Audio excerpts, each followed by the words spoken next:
रस्त्यावर रात्री मगरीचा कॅटवॉक। सांगलीत रस्त्यावरून 13 फुटी मगर फिरल्यानं गावकरी दचकले। थरारक दृश्य कॅमेऱ्यात कैद। सांगली जिल्ह्यातील मौजे डिग्रज परिसरात रात्री उशिरा तब्बल 13 फुटी मगर रस्त्यावर आढळून आली।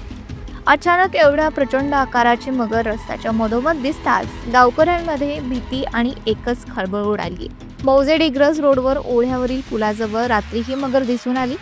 काही काळ ती रस्त्याच्या मधोमधच थांबल्यानं वाहन चालक आणि पादचारी घाबरले। मात्र काहींनी धाडस करून मोबाईलमध्ये हे थरारक दृश्य कैद केलं आणि सोशल मीडियावर शेअर केलं। घटनेची माहिती मिळताच वनविभागाच्या पथकाला कळवण्यात आलं, परंतु रात्रीचा अंधार आणि मगरीचा प्रचंड आकार यामुळे तिला पकडण्याचा प्रयत्न झाला नाही। अखेर काही वेळाने मगर स्वतःहून जवळच्या पाण्यात परत गेली।